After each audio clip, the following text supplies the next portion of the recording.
300 people in that ballroom, and not one of them could have told you her name. That was the whole point. Meredith Quillon, 27 years old, night janitor at the Ashford Grand, had spent 3 years learning how to stand against a wall and disappear.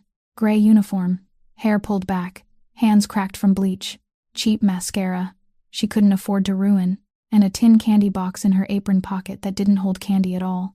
It held a silver wedding band she hadn't worn in 3 years. Nobody at that gala knew the woman mopping up there. Spilled champagne was married to August Vantris, the man who owned the harbor, the unions, and most of the men in the room. She'd taken the ring off herself. That was her choice, not his, and she had a 9-year-old sister to protect. So when Ridge Halloran walked in at 7 minutes past 9 with 4 men behind him and picked her out of a crowd of 300, that wasn't luck. That was a trap with her name written on the bottom of it. In handwriting only 2 people in Chicago could read. He made her come to his table. He made her clean. He spilled a glass of red wine across white linen and told her she was clumsy, and she knelt down and wiped it up, because that was her job, and she'd knelt 1,000 times before and it had never once broken her. He grabbed her wrist.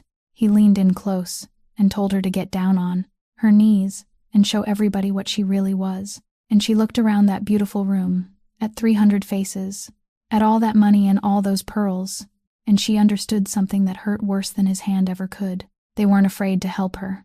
They just couldn't see her. She was a cart with arms. She opened her mouth to apologize. That's when he hit her.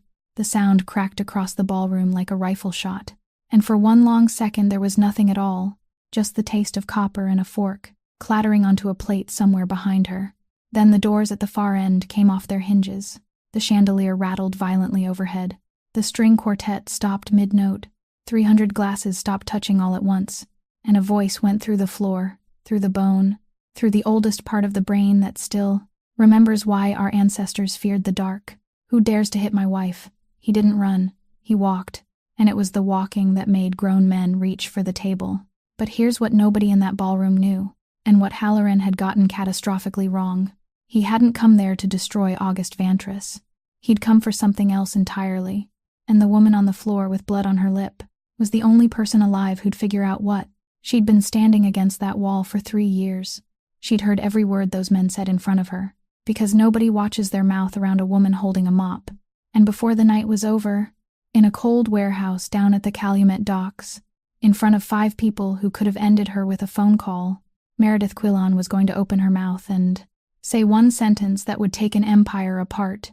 If this story means something to you tonight, hit that like button, share it with somebody who's ever felt invisible in a room full of people, and subscribe, because we've got more stories like this one coming.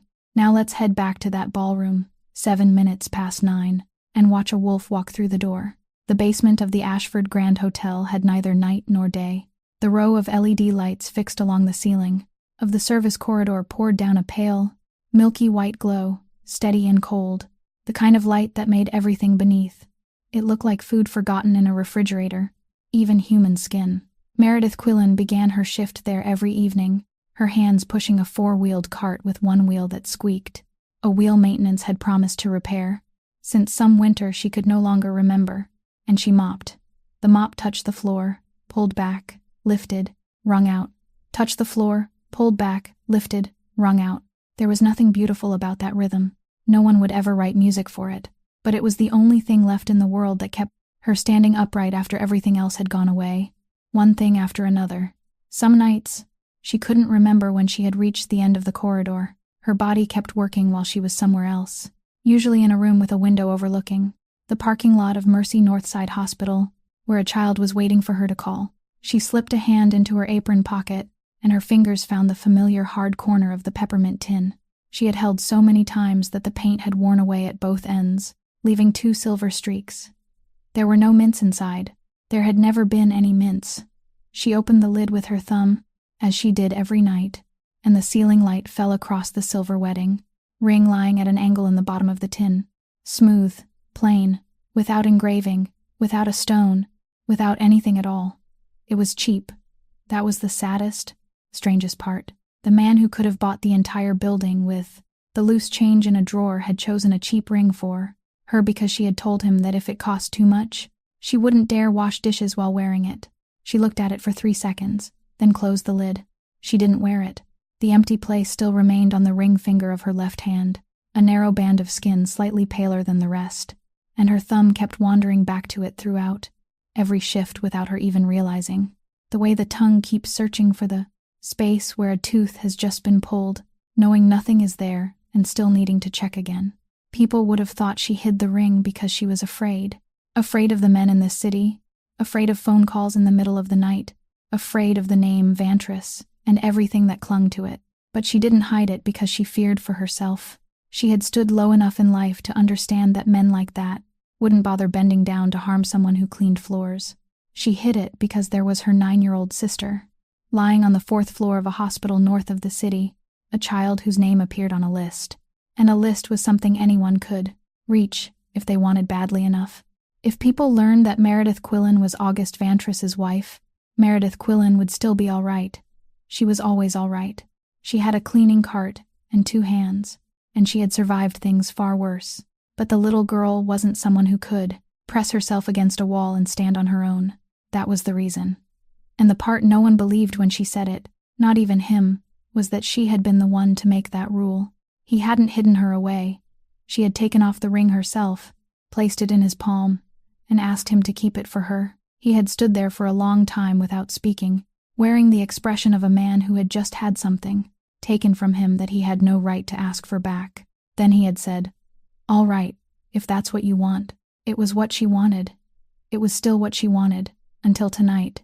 At the end of the corridor, the shift manager tapped his pen against the assignment board and spoke quickly, his voice already hoarse since the beginning of the week, saying that there was a hotel workers' union gala on the 12th floor that night. Important guests. A great many important guests. Then he said what he always said, that the cleaning crew was to stay close to the walls, remain still, and make sure no one had to notice them. Mary nodded. She had heard those words so many times, that they no longer meant anything, like a word repeated so often that it suddenly became hollow. She retied the strings of her apron, pulling them 1 notch tighter, checked her pocket to make sure the tin was still there, then pushed the squeaking cart toward the end of the corridor.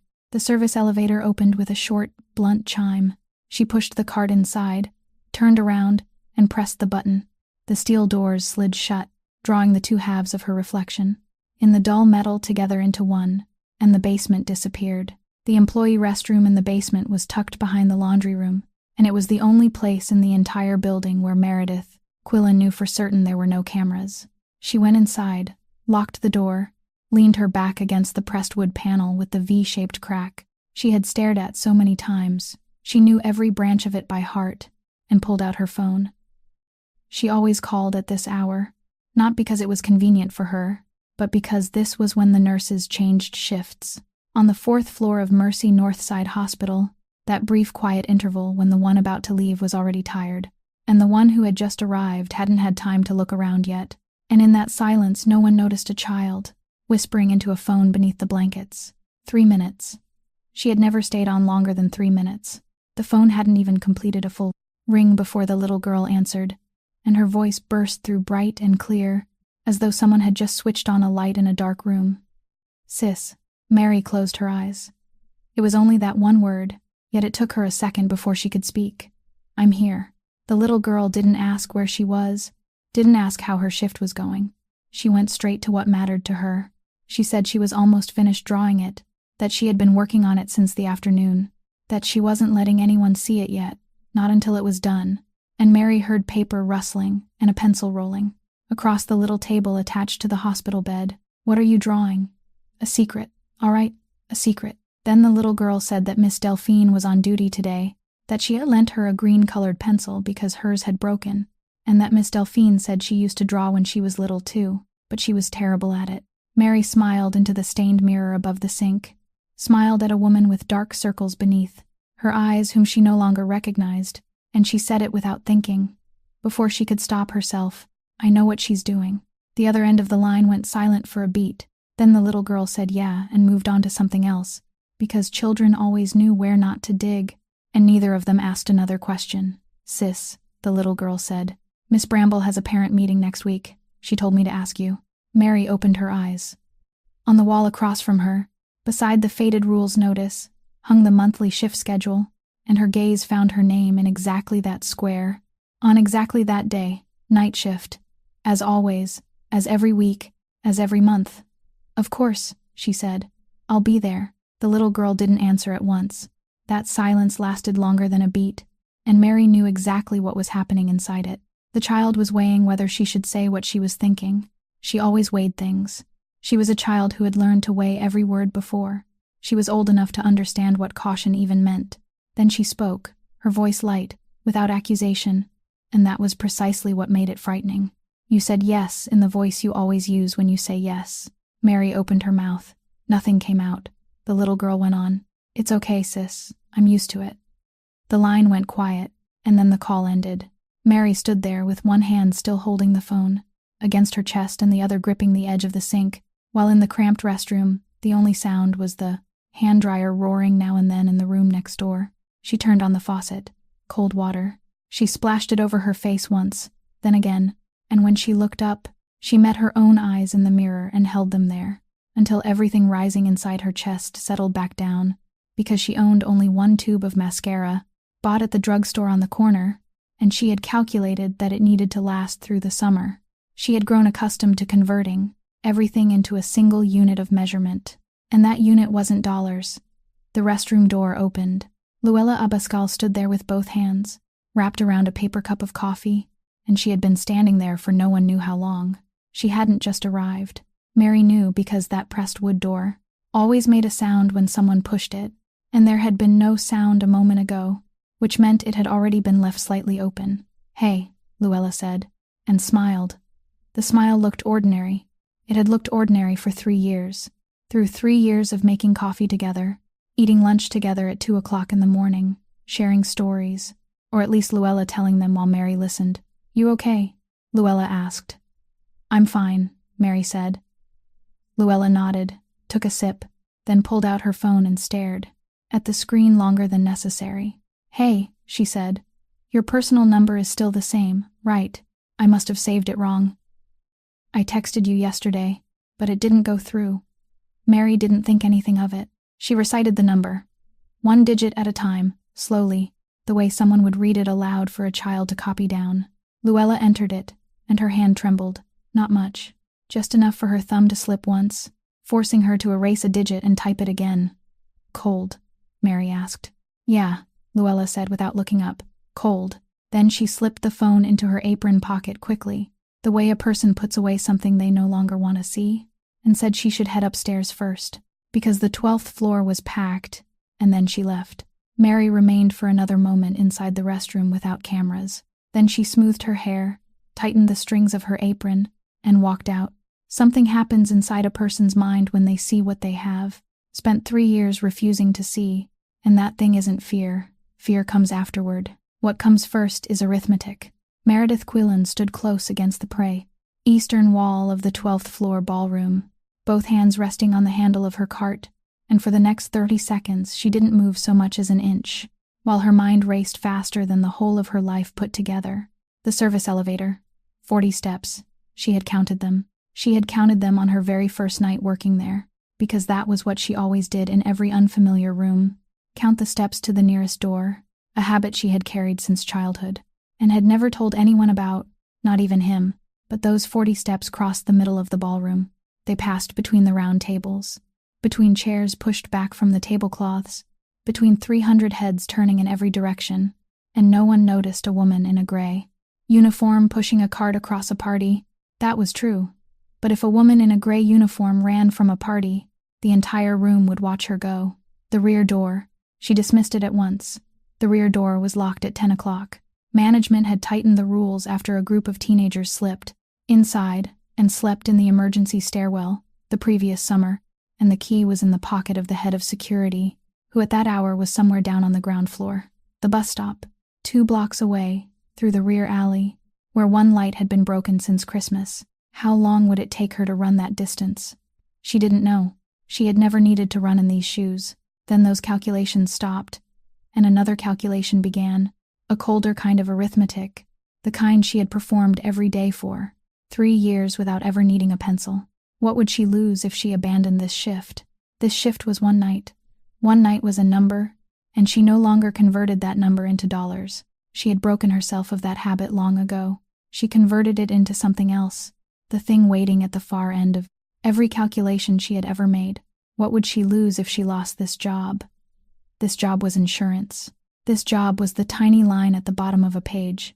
No one read except people who had a child on a list.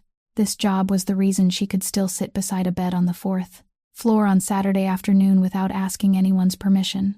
She could lose all of that in 40 steps, and no one in this room would know what she had. Just lost, because all they would see was a cleaning cart suddenly disappearing from the eastern wall. There was a 9-year-old child waiting at the other end of it all. The little girl was drawing. She wouldn't let anyone see it. She had just said, "It's all right, sis. I'm used to it." And she had said those words in the voice of someone who had said them many times before. Mary pulled her phone from her apron pocket, hid it in the hollow of her palm, and lowered her face as though she were checking the time. The screen lit up.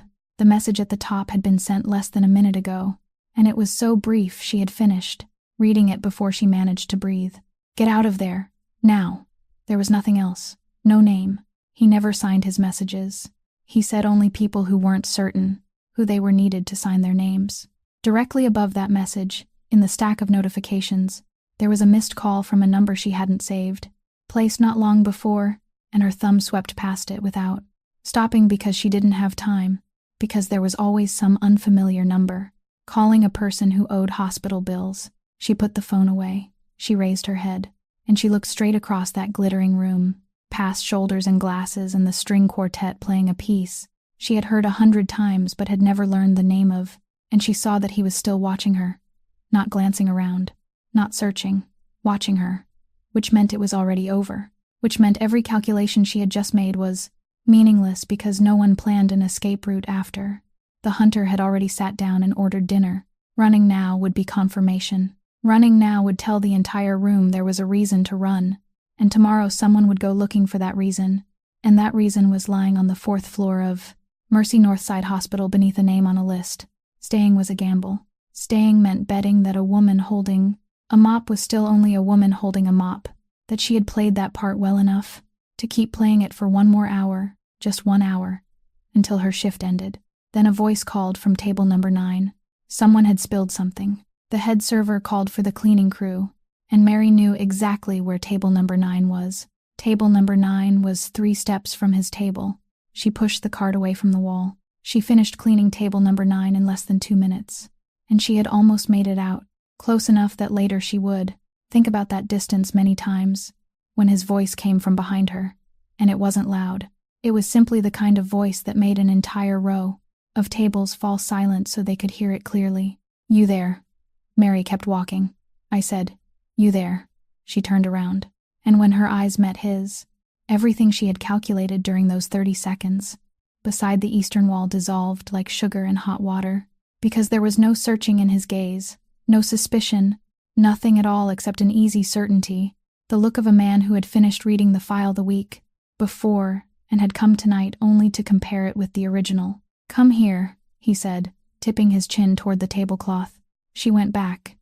She did what she had done 1,000 times before, and while her hands worked, he leaned back in his chair with one hand resting on the edge of the table, looking down at her with the pleasant expression of someone watching rain through a window. "Tell me, cleaning lady," he said, his voice as light as though he were asking what time the train arrived. "Does your husband know you're cleaning my floor tonight?" Her hands didn't stop.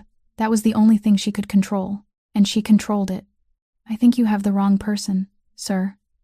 "Do I?" His hand shifted slightly on the edge of the table. Nothing had spilled. Not yet. It was only a small movement, 2 fingers gently turning the stem of his glass, the soft scrape of glass against cloth, and that sound made it clearer than any threat that whatever happened next rested entirely in his hands, and that he was deciding when to let it happen. The man seated to his left gave a short laugh through his nose. No one introduced anyone. No one needed to. And then it happened. The thing that always happened. The thing that had happened for 3 years in this building and in every building before it. They forgot about her. Not because she was clever, because she was bent over working, and people didn't watch their words around a cleaning cart. The 4 men resumed their conversation above her, head as though she were one of the table legs, and Mary, her hands busy, her face lowered, her ears open, listened. They talked about a meeting, not tonight's meeting, another one that would happen later. And the man seated to his right said that out of 5, 4 would be enough. And Halloran said no, 5 is enough. Don't count wrong. They mentioned a woman's name. Mary heard it clearly because it fell into the exact pause between pieces from the string quartet, and it was a short, hard name, 2 syllables, the kind of name that sounded like a knock at the door. The man on the left said she wouldn't agree. Halloran said she wouldn't have to agree. She would only have to sit there. Then he added something Mary didn't understand at the time and wouldn't understand until much later. He said a chair wasn't something a person gained by asking for it. A chair was something a person took by making the one sitting in it stand up on their own. One of the men said something about a date, a specific date. Mary remembered it because it was her sister's birthday. No one at that table knew that. No one there had any reason to know it. But the human mind is cruel in its own way. It hooks everything onto the hooks already waiting inside us. And so that date lodged itself in her memory, clean and complete, impossible to erase. Then Halloran said, still in that same gentle voice, that this wasn't about the boy. Someone asked him to repeat it. He said it again, patiently, like a man explaining to a child that fire was hot. It isn't about him. He's only the door. The whole table laughed, a low, brief laugh from men laughing because the man above them had said something they weren't certain they understood. Mary wrung the cloth into the basin, and she didn't understand any of it. She didn't know which chair. She didn't know who the woman with the 2-syllable name was. She didn't know where the door led. But she remembered. She always remembered. It was the only thing she possessed in greater. Everyone else. Measure than everyone else in that room. A memory sharpened over 3 years of standing close to walls, while people said everything in front of her. A hidden storehouse no one knew existed because no one imagined a cleaning cart could hold one. She folded the cloth.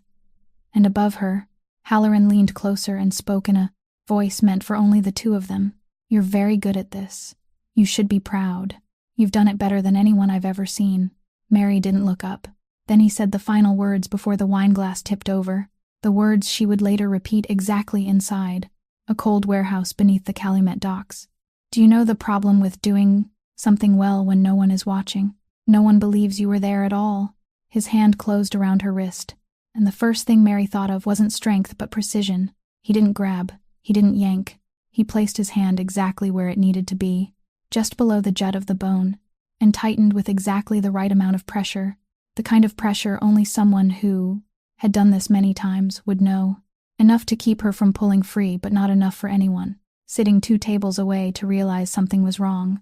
That was what chilled her. Not anger, skill. He leaned down. His breath smelled of liquor and something sweeter, cough syrup or peppermint, and he spoke into the space between her ear and her shoulder, so quietly that only she could hear, telling her she should get even lower, all the way down, so everyone in that room could see exactly what she was. And the entire ballroom went still. Not completely still. Somewhere there was still the clink of glass, the scrape of a chair, and a man at a distant table was still finishing his story because he hadn't turned around yet. But the space around them had fallen silent, a widening circle of silence spreading like oil across water, and Mary knew that silence. She had lived inside it all her life. It was the silence of people waiting to see what would happen next, people who had already decided that whatever it was, they wouldn't become involved. She opened her mouth, and this was the part she would never tell anyone later, not even him, especially not him. She had been about to apologize. She had been about to say, "I'm sorry, sir. I was careless. Let me get another cloth," in the voice she had used 1,000 times with men far smaller than him. That soft, flat voice without a single sharp edge anyone could catch hold of and become angry with. She had been about to yield. She had been about to do the thing she did, better than anything else in the world, even better than cleaning floors. The thing she had learned when she was still too young to know she was learning it. The thing called surviving the night by making herself smaller. The words were already waiting in her mouth. Then came the crack, and during the next 2 seconds, while the ceiling tilted at an angle it had no right to tilt, and the taste of copper flooded her mouth as though someone had pressed a coin against her tongue, Mary didn't think about Halloran. She didn't think about him for even 1 second. And later she would find that strange, that the man who had just done this to her vanished entirely from her mind at the exact moment he did it. She didn't think about her husband either, not once. She didn't think, "Come now." She didn't wonder where he was. She didn't think anything at all about the man who owned the harbor and the unions and most of the men in that room. She thought about the drawing a child on the 4th floor of Mercy Northside Hospital was still working on at the little table attached to her bed, using a green-colored pencil borrowed from Miss Delphine. The drawing she wouldn't let anyone see yet, not until it was finished. In those 2 seconds, Mary thought of only one thing, and that was how the little girl had drawn her sister standing in that picture. Had she drawn her standing straight? Or had she already seen it? Had she seen it for a long time? Seen all those Saturday afternoons when Mary entered the room with her back still bent into the shape of a mop handle, and sat on the edge of the bed unable to straighten herself, and had the little girl drawn exactly that, drawn the truth, because children draw what they see, not what adults want them to see. That thought hurt more than what had just happened to her face. She sat there on the polished the floor of the 12th floor ballroom, one cheek heating as though someone had pressed an iron against it, that ear filled with a high ringing sound, and she didn't think about getting up. She thought about the green-colored pencil. She thought about what the little girl had said earlier. "It's all right, sis. I'm used to it." And she understood, late and foolishly, in the middle of a room filled with pearls and crystal, that the child hadn't been talking about the parent meeting. She had been talking about Mary, about being used to a sister who was always somewhere else, always tired, always saying yes in that voice. For 3 years, Mary had told herself that she did all of this for the little girl. And there on that floor, in the 2 seconds before the whole world broke open, she asked herself for the first time whether the child had ever been asked what she wanted. Then, at the far end of the ballroom, came the sound of hinges. Then his shadow fell across her, and that shadow knelt. August Vantris lowered one knee onto the wooden floor of the 12th floor ballroom, beside the cart with the squeaking wheel, dressed in the charcoal 3-piece suit whose price she knew because she had once seen the bill left forgotten on the kitchen table and had needed to sit down for a while. He didn't speak at once. The entire room was waiting for him to speak. 300 people were waiting, and he said nothing. He looked at her. He only looked, and Mary, with one ear still ringing and one cheek, telling its own story through heat, looked up and saw something she had never seen on that face before. Never, not on their wedding night, not on the mornings when he came home with bruised knuckles and offered no explanation, not even that one time at 4 o'clock in the morning when he told her about his father and then remained silent until dawn. She saw fear. His hand rose, and it stopped about 2 inches from her cheek.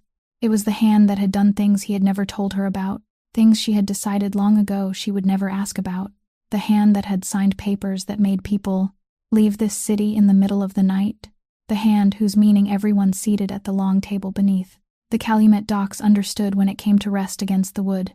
That hand hovered in the air and didn't dare descend those final 2 inches. And it trembled. Mary saw it clearly. She saw the faint shaking in his fingertips, the kind of tremor no one could hide, because it didn't begin in the muscles, and she thought, foolishly, that she should say something to reassure him, that she was always the one who had to say, something so other people could feel safe. "Let me see." He spoke those 3 words, not loudly, and it wasn't in order, even though everyone in that room had only ever heard him speak in orders. It was a plea. It was the voice of a man asking permission to look at something he had arrived too late to prevent. Mary turned her face toward him. That was all. She didn't have the strength to do anything more. He looked, and in that moment, something passed through his eyes and went dark, a door opening and then closing, and later she would understand that she had just watched a man make the greatest decision of his life in less than a second, and he had decided not to kill anyone in that room tonight. He didn't take off his jacket and place it around her shoulders. He didn't lift her into his arms. He didn't do any of the things 300 people in that ballroom expected a man like him to do. He stood, took 2 steps to the side, and picked the mop up from the floor. It lay there with its gray plastic handle and its wet cloth head spilling to one side, ordinary and insignificant, something no one in that room had ever held in their life. He held it with both hands. He pressed the excess water into the bucket, carefully, without letting a single drop fall onto the floor. Then he carried it to the eastern wall, to the exact place where she had stood for 3 years, and leaned it against the wall. He adjusted it until it stood straight. He did it slowly, with the attention people reserved only for things touched by ritual, and 300 people sat in silence watching a man in a three-piece suit set a mop against the wall, as though he were placing a sword back into its stand, and no one understood why the sight made it so difficult to breathe. He stepped back. He looked at it.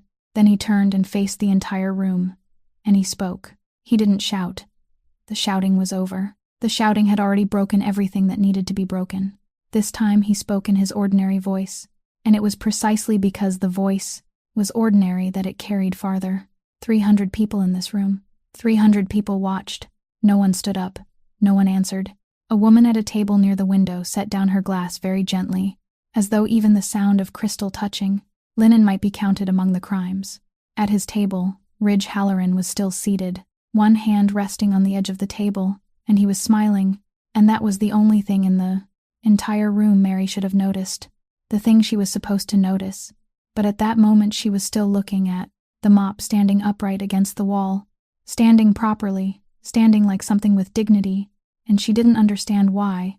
Out of everything that had happened that night, that was the thing that nearly broke her apart. The underground parking garage of the Ashford Grand Hotel had the smell every underground parking garage in the world seemed to have: damp concrete and motor oil, and something cold without a name. And Mary realized that she had walked through this place every night for 3 years without ever once noticing it. The black car was already waiting in the innermost lane, its engine still running, and Fenwick Arbor stood beside the rear door in his wrinkled coat, as always, with a clean handkerchief already in his hand, because that was his job, because he was the man who always knew in advance that someone would need a clean handkerchief. He gave it to her without saying anything. Mary took it. The door closed. The car moved. For roughly a minute, no one spoke. There was only the sound of tires climbing the concrete ramp and the sweep of the windshield wipers, even though it hadn't begun to rain, and Mary sat there with the handkerchief pressed to the corner of her mouth, watching the streetlights slide past the window, listening as her heartbeat slowed, slower and slower, while something else began to rise inside her, something she hadn't allowed herself to feel all evening. "What did you just do?" she asked without turning her head. Beside her, August sat with his back straight, and both hands resting on his thighs, closing into fists, opening again, then closing once more, his gaze fixed ahead as though there were something worth seeing on the back of the driver's seat. "I made a choice," he said. "You chose wrong." She said it very quietly, and she wasn't angry. That was the thing. She wasn't angry at all. Her voice was as flat as a tabletop, and it was that flatness that finally made him turn toward her. "I know," he said, and after those 2 words, he fell silent. The car reached street level and emerged from the ramp, and the glow of the streetlights poured into the cabin and slipped away, poured in and slipped away, and during one of those brief passages of light, Mary saw his face and thought he looked older than she had ever seen him. Then he spoke again. "I would still make the same choice." Mary didn't answer. There was nothing she could say. She had spent 3 years building a paper-thin wall between 2 worlds, and this man had just walked through it as though it were a curtain, and sitting there now with Fenn's handkerchief in her hand, she didn't know whether she wanted to strike his chest or rest her head against it. She did neither. She looked outside. The city drifted past as it did every night, restaurants still glowing, a man walking his dog, a sign with 1 broken letter. Then she spoke, still without turning, saying the words she had held inside her chest since she sat on the wooden floor. "People were recording, weren't they?" "Yes," he said. "The video was already out of the building, before we even reached the basement," Fenn said from the driver's seat, in the calm voice of a man reading the weather forecast. Mary nodded slowly, as though someone had just confirmed something she already knew. 3 years. 3 years of hiding a wedding ring inside a peppermint tin. 3 years of never standing within 3 feet of him in public. 3 years of lying to the people who made coffee with her at 2 o'clock in the morning, and all of it had just been erased in less time than a song. Then Fenn glanced into the rearview mirror. "Boss." "Yes, Mrs." Vane called. He paused after saying it, and Mary realized that the silence was deliberate, that Fenwick Arbor was the kind of man who was never silent without a reason. "Several times," he said. No one in the car spoke. She had never called more than once. August didn't answer. Mary turned to look at her husband and saw that he was still staring straight ahead, but something in the set of his jaw had changed. Something very small, and she understood that he had heard exactly what Fen wanted him to hear, and that he was thinking exactly what she didn't know enough to think. She didn't know who Mrs. Vane was. She had never met her. She only knew that somewhere beneath the Calumet docks, there was a long table with people seated around it, and that her husband returned home from rooms like that wearing the expression of a man who had just crossed a narrow bridge. But she remembered. She always remembered. And somewhere deep inside that hidden storehouse no one knew existed, a short, hard name of 2 syllables, the kind of name that sounded like a knock at the door, shifted faintly beneath the dust, not strongly enough for her to hear it. The car turned. August's phone lit up in the palm of his hand, and he looked down at it, and he didn't answer. The apartment was near the top of the building that bore his name, and Mary had been there exactly twice during their entire marriage. This was the 3rd time. He didn't turn on the main lights. He switched on only one lamp in the corner of the living room, pulled out a chair for her at the kitchen island, then went to get warm water and a clean cloth, while Mary sat there in her gray uniform in the middle of a room floored with a kind of stone she couldn't name, thinking, foolishly, that her apron might stain the chair. He came back. With 2 fingers beneath her chin, he tilted her face toward the light, so gently the touch was barely there, and wiped away the dried blood at the corner of her mouth. His hand was still trembling. More than an hour had passed, and it was still trembling. And she could see that he knew it, could see him trying to force it still and failing, and she thought that this was the man who could silence an entire long table beneath the Calumet docks merely by tapping one finger against the wood. "Don't," she said. "Don't what? Don't look at it anymore." He didn't stop.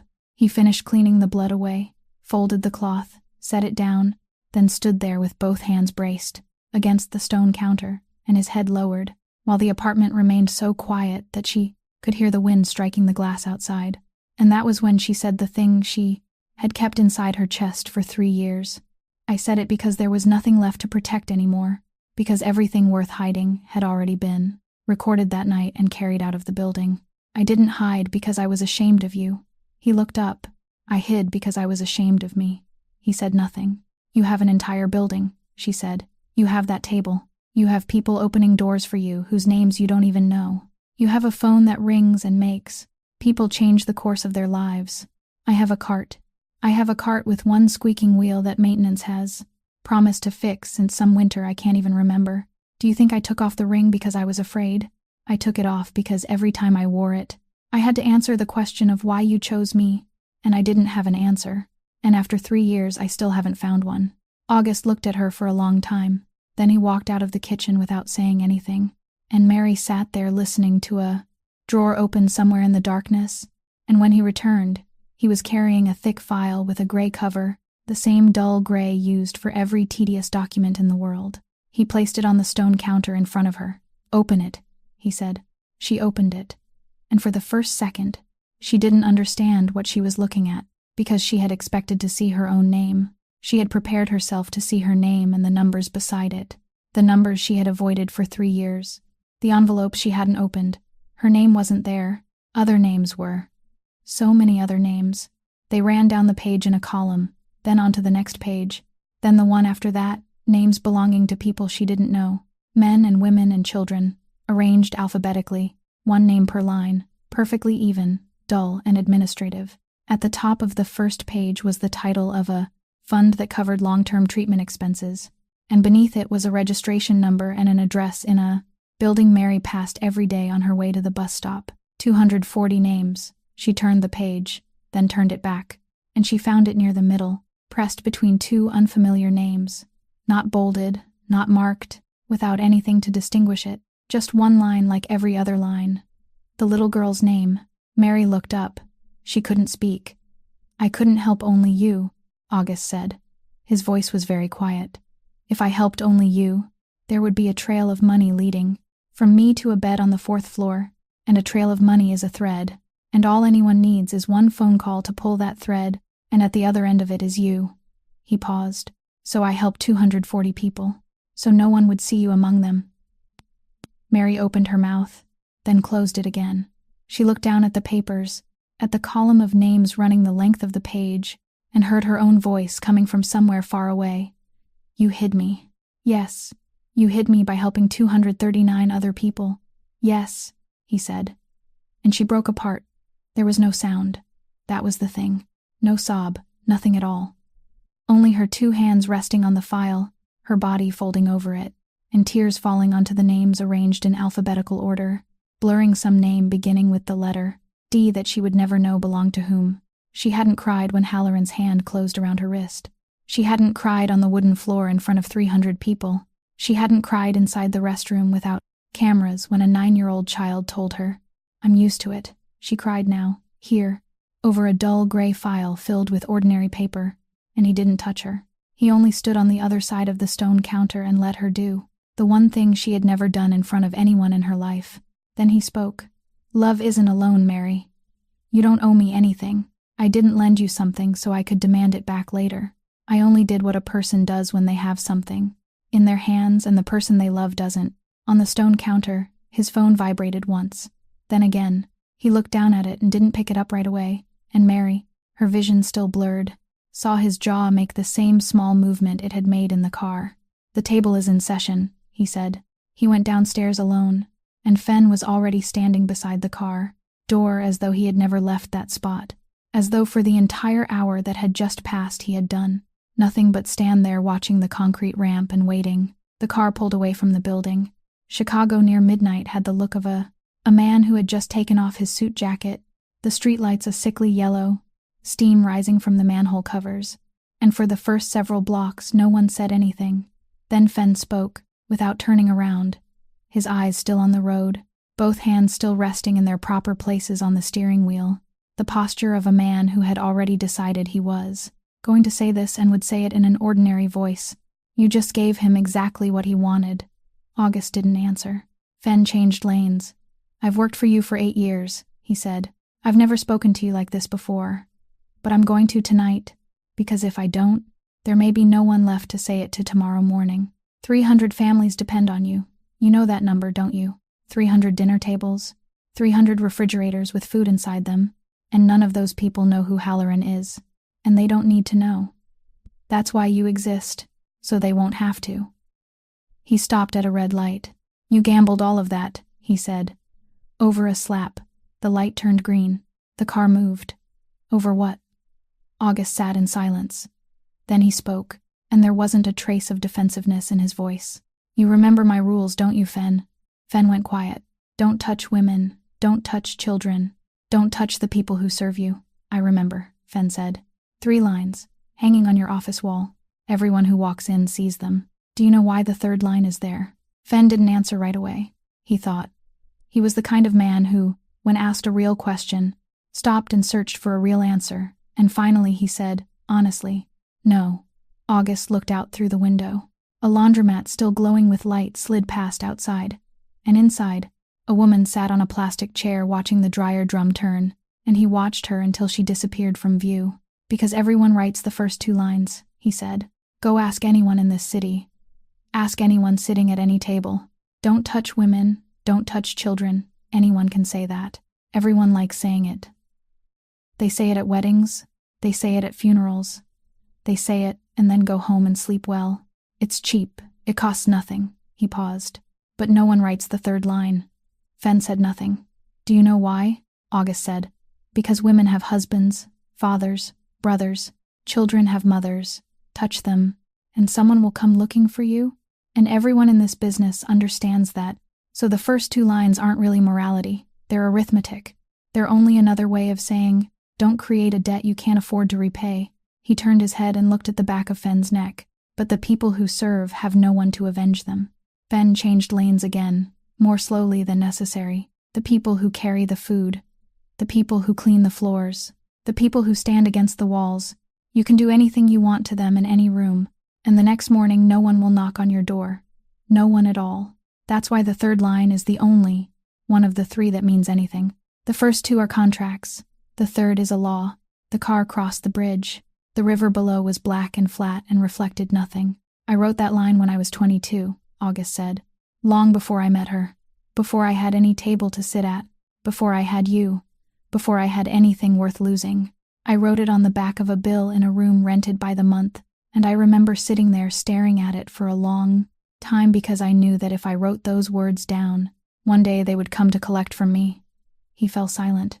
Fen glanced into the rearview mirror, not to check the road. Tonight they did, August said. If I'd stayed still in that ballroom, if I'd stood at the door and calculated and decided that 300 families were worth more than one woman holding a mop. Do you know what would have happened, Fen? Those 3 lines would still be hanging on the wall, in exactly the same place. And starting tomorrow, they would have been nothing but words painted on a wall. Fen didn't say anything for a long time. Then he spoke very quietly, his eyes still on the road. You know he calculated that too, don't you? Yes, August said. I know. There was a knock at the door. 3 knocks, evenly spaced, unhurried, the kind of knock made by someone returning a book to a neighbor. Mary was still sitting at the kitchen island, with the gray-covered file open in front of her, and she looked up and heard someone's footsteps crossing the living room, and she realized that Fen had returned, that he had somehow been inside the apartment for who knew how long, that the man who had driven her husband away earlier was now standing only a few steps from her, and she hadn't heard him come in. Then she heard the lock turn. Fen opened the door. That was what sent a chill down her spine, not the knocking. August's man, the one who carried clean handkerchiefs, the man who hadn't spoken a needless word in 8 years, opened the door for this visitor with his own hand without asking anyone a single question. The woman who entered was probably over 60. She wore an oatmeal, cashmere sweater, flat shoes, and reading glasses hanging from a thin cord across her chest, and she carried a cloth bag of the kind people brought to farmers' markets.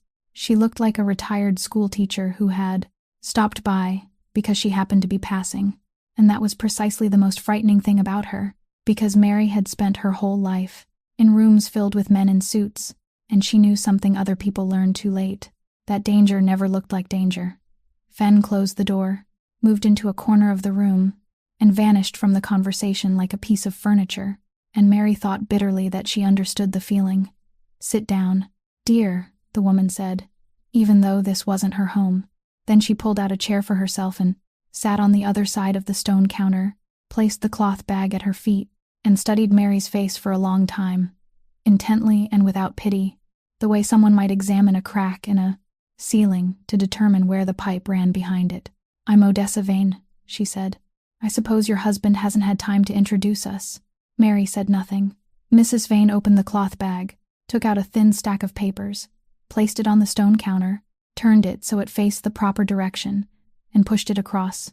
She didn't tell Mary to sign, she simply left it there.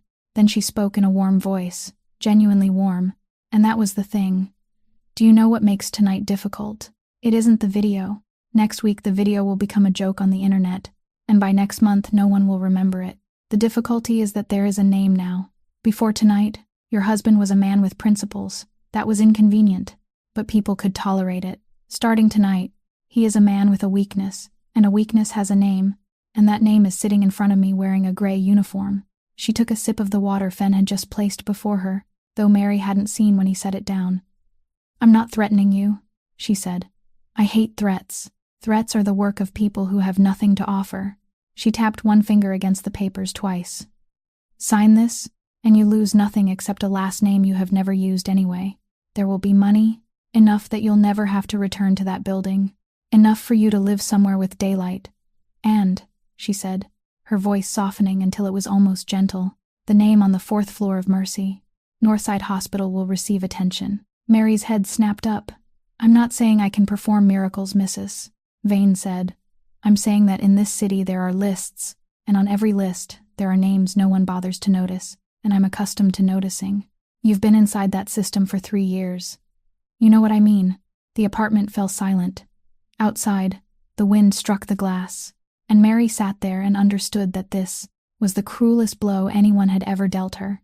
Is far crueler than Halloran's hand, because this woman wasn't threatening her. She was buying her with kindness. She had placed on the counter the very thing Mary had prayed for every night for 3 years, and told her it was here, that it was real, that all she had to do was sell the man who had knelt on a wooden floor before 300 people for her. Mary looked at the papers for a long time. Then she spoke. You're buying my sister's life with my husband's honor, Mrs. Vane didn't answer. Do you know what that is called? Mary said. It is exactly what he refused to pay. For one brief moment, something in Mrs. Vane's face faltered. You know about that, she said. Did you think I knew because I clean floors? Mary said. Did you think I picked it up somewhere beneath a table? No, I know because he told me. Only once, at 4 o'clock in the morning, when he thought I was asleep. He told me about a truck driver who had driven the same route for 19 years. A man with a name no one in that building had ever bothered to learn, and about the night they told him that if he wanted to keep doing the job he had done for 19 years, he would have to pay them every month. He said no. August told me how he said no, where he was standing when he said it, and how he never went home and told anyone what had happened. Then he remained silent until sunrise, and he never mentioned it again. Mary pushed the papers back across the stone counter. That is the difference between you and me, Mrs. Vane. You have a file on him. I have him. Mrs. Vane looked at her. She wasn't angry. She didn't smile. She only looked for a long time, and there was something in her eyes Mary couldn't read, something she would later understand wasn't contempt. It was a question. Mrs. Vane was comparing the woman sitting before her with something else inside her mind, something she had suspected for a long time but had never been able to prove, and she had just realized that the two might fit together. Mrs. Vane didn't stand up. She remained seated with one hand resting on the cloth bag, and that look still lingered on Mary's face, like a question no one had yet read aloud, and perhaps because she wanted to escape it, perhaps only because her hands needed something to do, Mary pulled her phone from her apron pocket. The screen lit up, and there, above the two-word message she had read, beside the eastern wall a lifetime ago, was the thing she had swept past because she hadn't had time. A missed call, a number she hadn't saved, and beneath it, a small icon she hadn't noticed then. There was a voicemail. She pressed it. She put it on speaker, not because she wanted anyone else to hear, but because her hands had gone cold and she didn't trust herself to hold the phone against her ear, and the voice poured into the apartment high above the city. It was soft, pleasant, the voice of someone sitting comfortably in a beautiful room, calling an old acquaintance. Mary heard that voice, and every hair along her arms rose. But this was the thing, the part she would later tell people and no one would believe. She didn't hear a single word he said. Not one. Her mind passed over the entire message and seized on something else, something beneath every word, and that thing was the number glowing on the screen. He had called her private number, not the hotel number, not the personnel office, the number she had changed twice and given to exactly 3 people in the world. 3 people, a number she had counted and recounted in her head hundreds of times, because that was the kind of thing a woman like her had to count. August, Fen, and... Mary looked up. Mrs. Vane was watching her. Fen was standing in the corner of the room, and she saw the empty third place inside her mind, an emptiness shaped like a paper coffee cup and an ordinary smile and a trembling hand entering a number, and she thought, cold, yeah, cold. She pressed call. The phone rang once, then twice. Then someone answered, and no one said hello. There was only breathing. It was the clearest answer in the world. Luella, Mary said. The breathing on the other end broke apart. I'm sorry. Those 2 words burst out as though they had been waiting at the edge of her mouth for hours, waiting to be released. Mary, I'm sorry. I didn't know they were going to. She didn't finish the sentence. I have a family, Mary. I have a family. You don't have anyone. And then she stopped. The silence lasted a long time, and inside it Mary heard the sound of a person who had just heard herself. Mary spoke very quietly, and she wasn't trying to make it quiet. Her voice simply had nothing more left in it. I have someone. She's 9 years old. She's on the 4th floor of Mercy Hospital. There was nothing on the other end, not a sound. You were my friend for 3 years, Luella. 3 years. You made coffee for me every night. You told me about your husband, about the house you wanted to buy in Berwyn, about how your mother refused to learn English.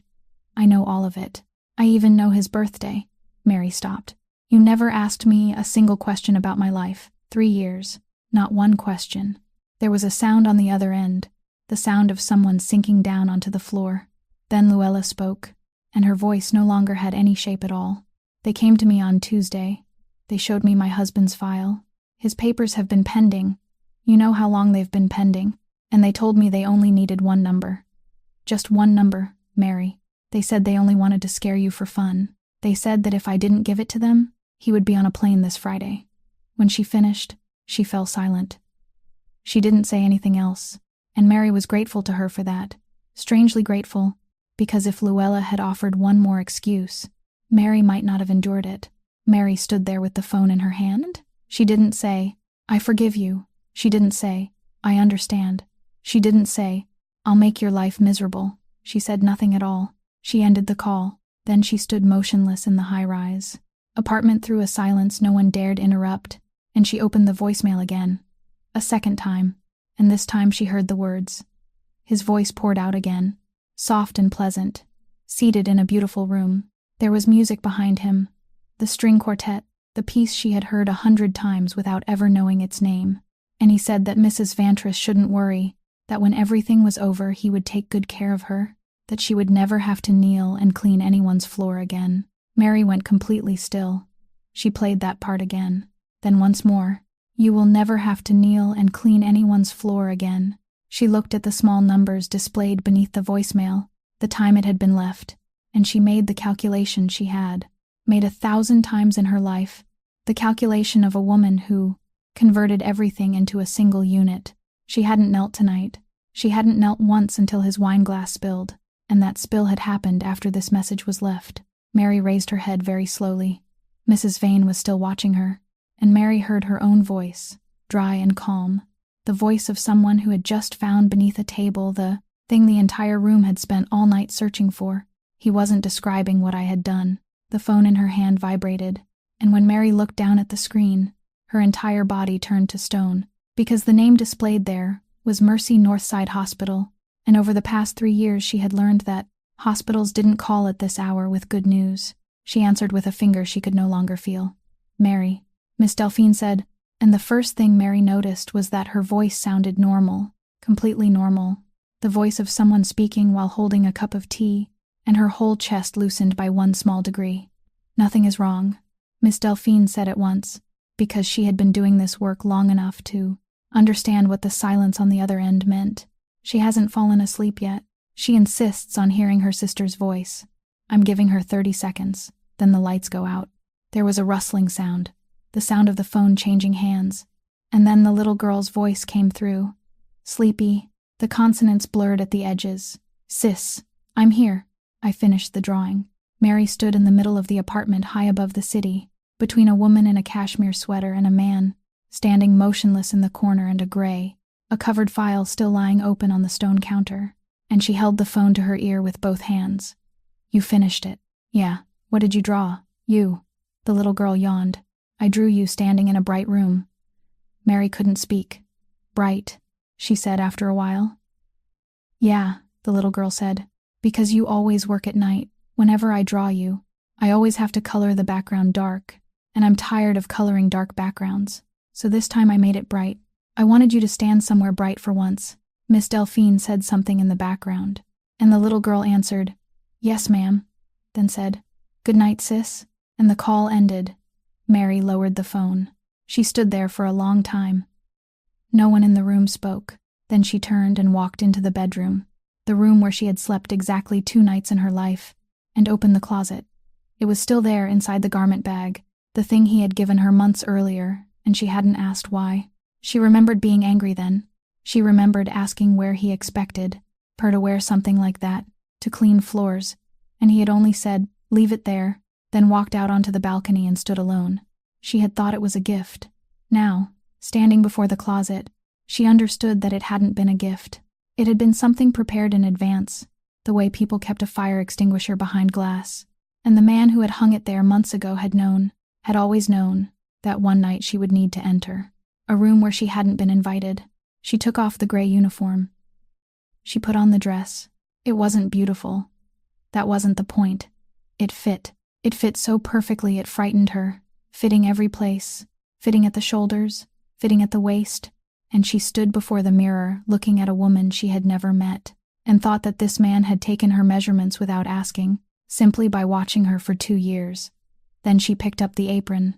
She reached into the pocket and took out the peppermint tin, the one with 2 strips of paint worn away at either end because she had held it so many times. She opened the lid with her thumb.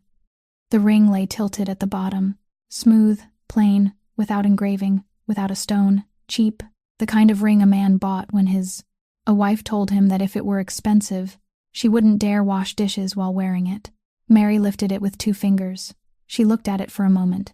Then she slid it onto the ring finger of her left hand, into the exact band of skin paler than the rest, the place her thumb had kept searching for, throughout the past 3 years like a tongue, returning to the space where a tooth had been pulled. It fit perfectly. Of course it fit perfectly. She closed the tin, set it down on the dresser, and left it there. When she stepped back into the living room, Mrs. Vane was standing. "What are you going to do?" she asked. "Attend the meeting," Mary said. "You weren't invited."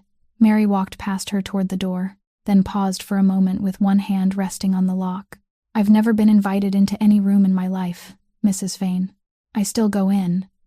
In the corner, Fen moved for the first time all evening, and Mrs. Vane stood there watching Mary for 1 second, then 2, before bending down to pick up the coat draped across the back of the chair and putting it on slowly, fastening each button one at a time, and she spoke in the same warm voice of a retired schoolteacher. "I'll drive." Mrs. Vane drove an old moss green car, the kind people kept in a garage for 20 years, and changed the oil in exactly on schedule, and she drove it slowly, staying in her lane, coming to a complete stop at every stop sign, even at intersections where there wasn't another soul in sight. She didn't say a single word during the entire drive down to the Calumet docks. Mary sat beside her with both hands resting in her lap, watching the city thin out into low warehouses and shipping containers stacked like the toys of some enormous child who had grown tired of playing long ago, and she said nothing either. Her right thumb kept turning the ring, on the ring finger of her left hand, back and forth, the movement of someone who had just grown a mated tooth back and hadn't yet become accustomed to it. Warehouse number 9 stood at the end of a road without a name, a long block of concrete with its back turned toward the water, and it was so dark outside that Mary knew there were cars parked there only because she could see heat rising from their hoods. Fen stood beside the door. He was still wearing the same wrinkled coat. 2 men blocked the entrance, neither large nor intimidating, simply standing there with the expressions of men performing a tedious job, and when Fen stepped forward, one of them merely shook his head. Fen didn't argue. He didn't reach inside his coat. He only stepped back and returned to the place where he had been standing, and Mary understood that there was a law in this place older than the men enforcing it, that only those who sat at that table were permitted to pass through that door, and the driver remained outside, even if that driver had given 8 years of service and always carried a clean handkerchief. He watched Mary pass. He said nothing, but as she walked by, he gave her one brief nod, and that nod said more than every wish of good luck in the world. The inside of the warehouse was colder than the night outside. The high ceiling drew the darkness upward, and in the middle of that vast, empty space, several industrial lamps had been hung low, pouring a pool of harsh white light directly onto the concrete floor, and inside that pool of light stood a long wooden table with 5 chairs. 4 were occupied, 1 was empty. August stood alone at the far end of the table, inside the white light, and Mary saw his back before she saw his face, and she knew she would remember that image for the rest of her life. A man standing straight in the middle of a room that had gathered to pass judgment on him. Halloran sat on the right with his arms folded and his legs crossed, and he was smiling. No one knew how long he had been smiling. Perhaps he had been smiling ever since the ballroom. The steel door behind Mary closed with a sound that echoed through the entire length of the warehouse, and her heels struck the concrete. 1, 2, 3, and in that space the sound was like someone striking an enormous bell from very far away. Everyone turned, and Mary watched her husband's face pass through a dozen different things in less than a heartbeat. She saw the shock first, the naked shock of a man looking at something that couldn't possibly be happening. Then she saw fear, and it wasn't the fear she had seen on the wooden floor of the 12th floor ballroom. It was far greater. It was the fear of a man who had just realized that the only thing he had ever managed to hide had walked willingly into the center of the room. Then came anger, brief, flashing once before it disappeared. And finally, beneath all of it, there was something very much like pride, and it nearly made her knees give way as she walked. He said nothing. He didn't have time. "Well," Halloran said, stretching out his legs, his voice filled with the pleasure of a man who had just been handed an additional gift he hadn't even arranged to have wrapped. The evidence walked in by itself. No one at the table laughed. The woman sitting in the last occupied chair, an elderly woman dressed in black, raised one eyebrow and looked Mary over from head to toe. Pausing at the dress, then at her left hand. Mrs. Vane walked past Mary, went to the empty chair, and sat down. She did it slowly, without looking at anyone, lifting her reading glasses and polishing them against the edge of her sweater. Mary walked the rest of the way to the table. She didn't look at Halloran. She didn't look at her husband. She placed her phone on the wooden surface, directly in the middle of the harsh white light, and carefully turned it until it sat straight, the way someone might place a plate on a dinner table. Then she switched on the speaker. His voice poured from the small phone, traveled the full length of the warehouse, and echoed from the high ceiling that vanished into darkness, distorted and thin. Yet no one in that room doubted for even a second whose voice it was. "Don't worry, Mrs. Vantris. When he's finished, I'll take good care of you. You won't have to kneel and clean anyone's floor again." Behind the voice there was music, the string quartet, playing the piece Mary had heard 100 times without ever learning its name. The message ended. The silence that followed was as thick as concrete. Mary didn't pick up the phone. She left it lying there in the middle of the harsh white light, and she spoke, her voice so calm that even she found it strange. The calm of someone who had cleaned floors for 3 years while people cursed at one another above her head. "You left this message at 9:05, she said. "Halloran didn't move. I hadn't knelt once tonight until your wineglass spilled. The entire ballroom saw it. 300 people saw it. And I remember, because remembering is the one thing I do better than you. You spilled it after you called." She raised her head and looked directly at him for the first time. "You weren't describing what I had done, Mr. Halloran. You were describing what you were about to make me do." Somewhere along the table, a chair scraped against the concrete. "She's lying," Halloran said. He said it quickly, and that was his first mistake of the entire evening, and Mary heard it because she had listened to that voice speak slowly for an hour, and now it was fast. That could be anyone. It could be an edited recording. She could have made it herself while she was sitting in the car. "Then put your phone on the table," Mary said. No one spoke. "Bring it out," she said. "Set it down. Either my number is in your call history or it isn't. This will be over in 10 seconds. Halloran didn't produce it. His hand remained on his thigh, and he sat perfectly still, and the entire table watched him sit there. And in their world, that stillness was louder than a confession. The man seated beside Mrs. Vane cleared his throat and said nothing.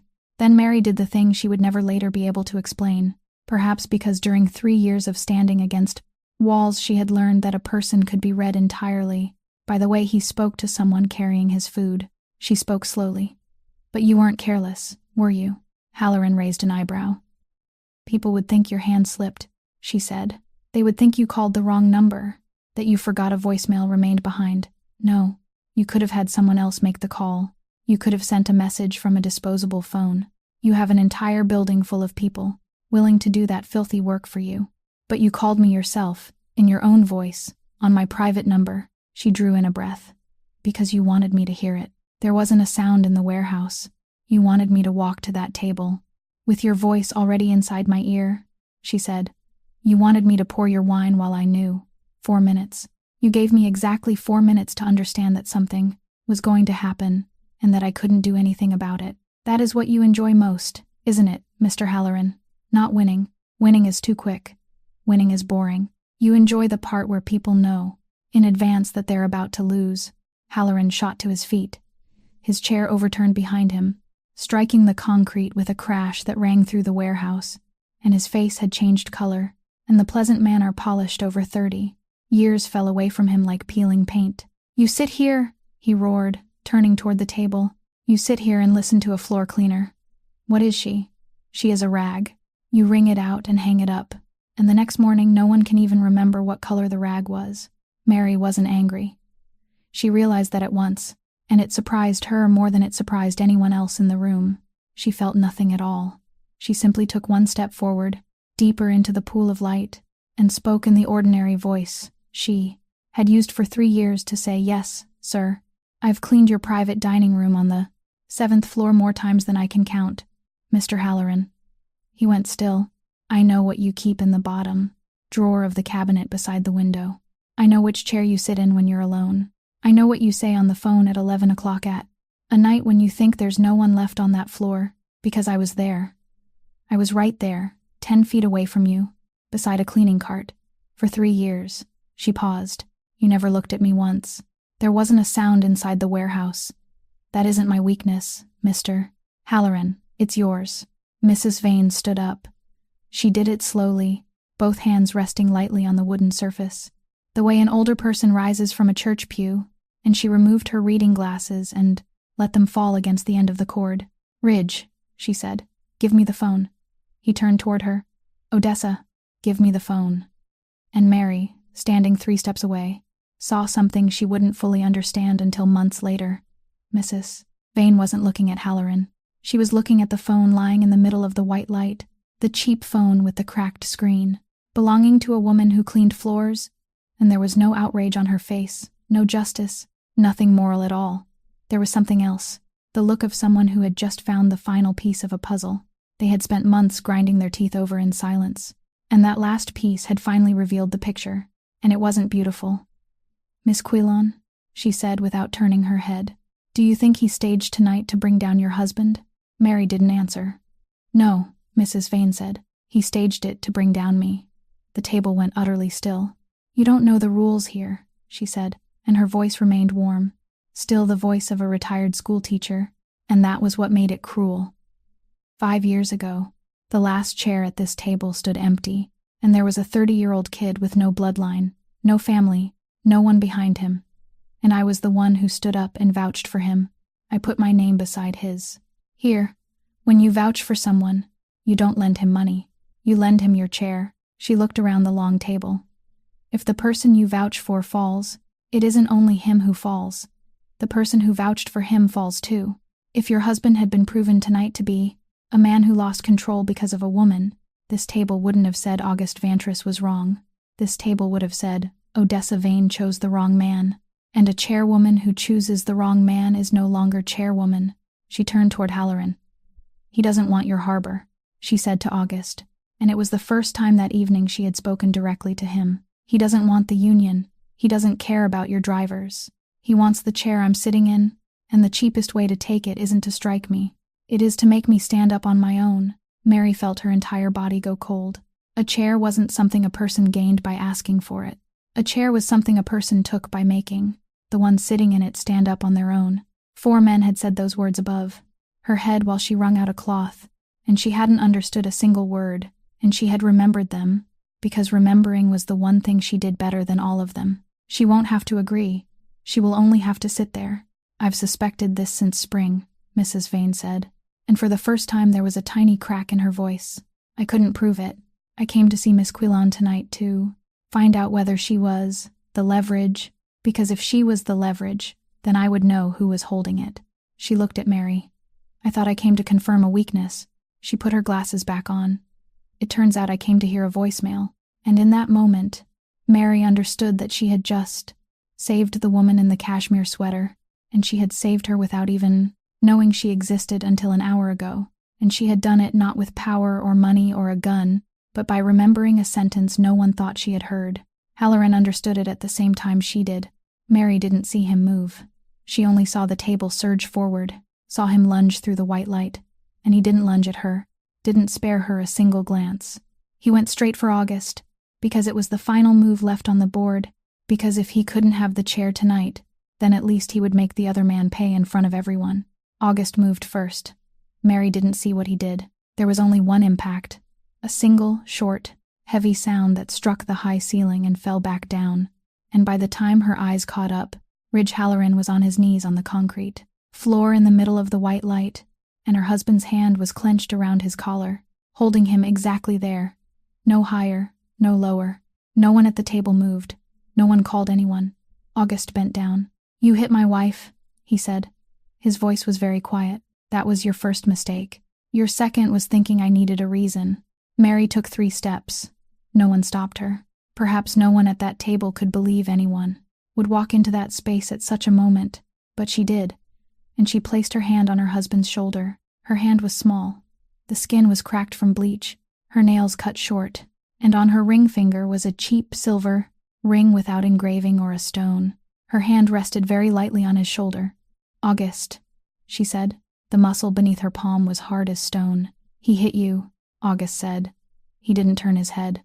Yes, she said. She didn't remove her hand. And if you do what you're about to do, Right here, in front of these 4 people.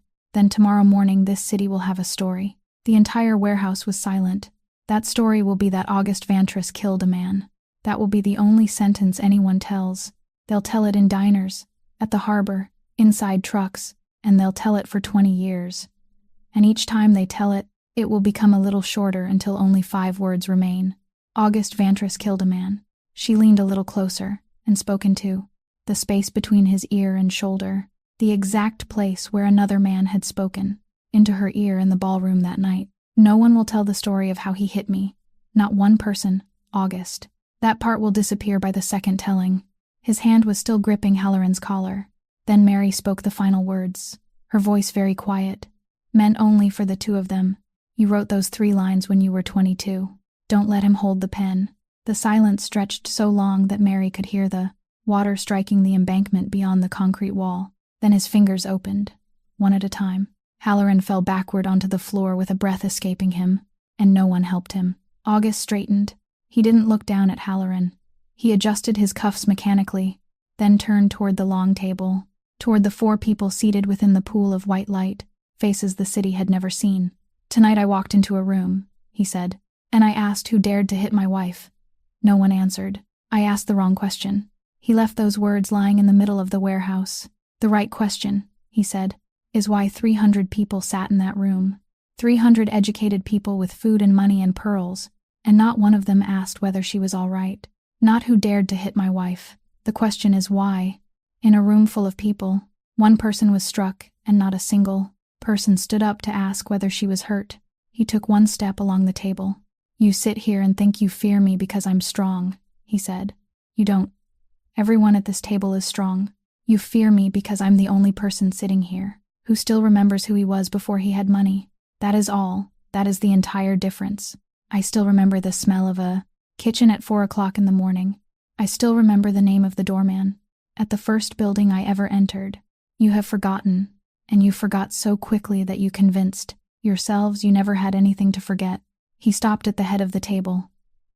Starting tonight, my rules are the rules of this table, he said. Don't touch women. Don't touch children. Don't touch the people who serve you. The waiter. The person who cleans the floor. The person who carries food to your table. The person standing against the wall while you hold your meetings. Not because they're weak. Because they have no one to avenge them. And a law means something only when it protects the people who cannot demand it for themselves. He looked at each of them in turn. Anyone who disagrees, stand up now. No chair moved. No one stirred. The man seated beside Mrs. Vane lowered his eyes to the wooden surface. The elderly woman dressed in black at the final. A chair looked directly at August for a long time, then gave 1 brief nod, the nod of someone who had sat at tables like this longer than he had been alive. On the concrete floor, Halloran said something too faint to understand, and no one turned to look at him. That was the true punishment, and Mary understood it as she watched him sitting there in the white light, while not 1 person at the table bothered to give him even half a glance. His entire life, he had forced people to look at him, and now no one looked anymore. Mrs. Vane picked up her reading glasses, folded the 2 arms carefully, and placed them on the wooden table. Put it in the minutes, she said. The car didn't turn toward the building that bore his name. Fenn sat behind the wheel without anyone telling him where to go, and he asked only 1 question, mercy. And August said yes, and that was all. The eastern sky had already begun to thin into the pale gray that people who worked the night shift called the color of going home. Mary sat in the back seat in her black dress, her hands resting in her lap, watching the city change color through the window. And she thought that over the past 3 years, she had traveled this road hundreds of times without ever seeing it at this hour. Her phone vibrated just as the car stopped. Mercy Northside Hospital. She answered with a reflex that had hardened into a scar. The reflex of someone who had spent 3 years fearing every call from that number, but the night nurse's voice brightened from the very first word. They had been waiting 3 years for a call. That morning, the call had finally come. There was a compatible donor, a living donor, voluntary and anonymous, someone who had registered long ago and completed every step a person had to complete. And now everything matched, and they needed her to sign some papers. Mary sat at the small table in the administrative office, on the first floor beneath the fluorescent lights, and she signed.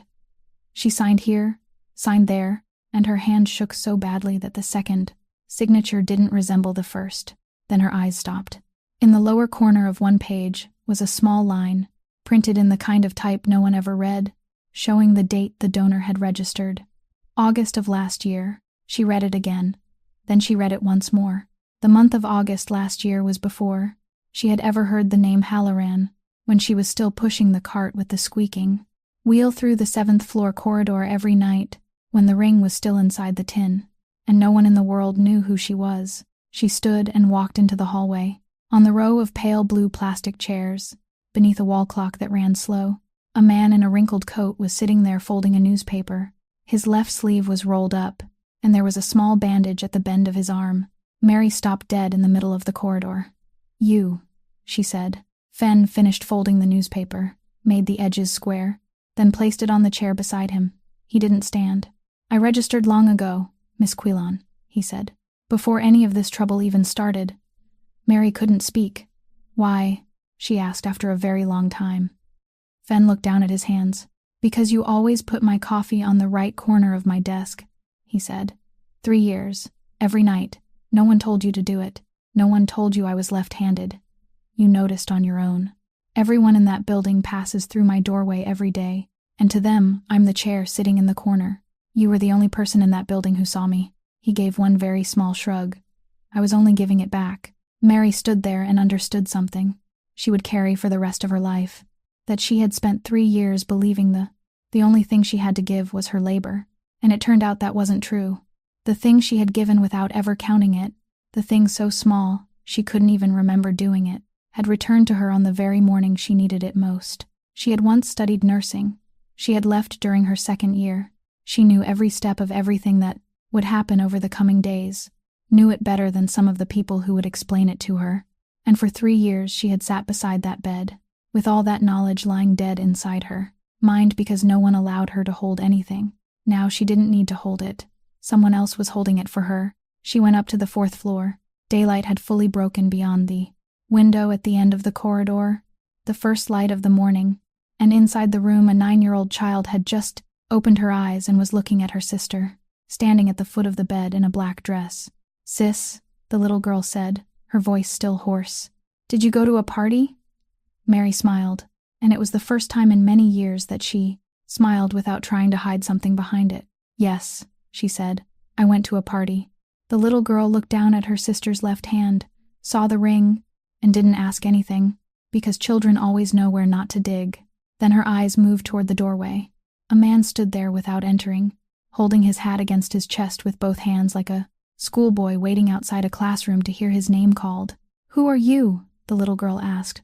August Vantris opened his mouth, the man who could silence an entire long table beneath the Calumet docks merely by tapping one finger against the wood, stood in the doorway of a hospital room and couldn't find the words for nearly 3 seconds.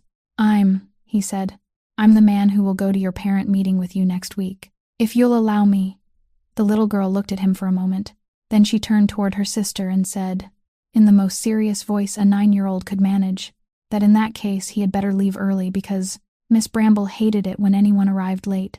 Then she pointed toward the little table beside the bed, where a sheet of paper lay face down, and told her, "All right, you can look now." Meredith Quillan entered that warehouse as a night shift cleaner. No one at all. A name none of those 300 people knew how to read. She walked out, still a night shift cleaner. Only one thing had changed. Now the entire city knew how to read her name. And perhaps that is what this story hopes to leave with us. That a person's dignity doesn't lie in the uniform they wear to work, or the table where they are allowed to sit, or the wall where they are forced to stand, but in whether anyone truly sees them. That in every room we enter, there are always people quietly making that room cleaner, warmer, and kinder.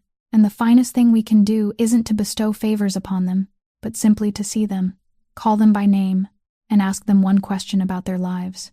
And that the smallest acts of kindness we perform without bothering to count them, a cup of coffee placed in the right spot, a word of concern, a single look, may return to us on the very morning we need them most. If this story touched you, please subscribe to our channel, press the like button, and share it so that every day you can hear more compelling stories like this one. How did Meredith and August's story make you feel? Have you ever met someone like Fen in your life? Or have you ever been the person standing against the wall in a crowded room? Leave us a comment. We truly want to hear what you feel deep inside your heart. We wish every one of you watching this video good health, a joyful life, and peace in every day ahead. Goodbye, and we'll see you again in the next video.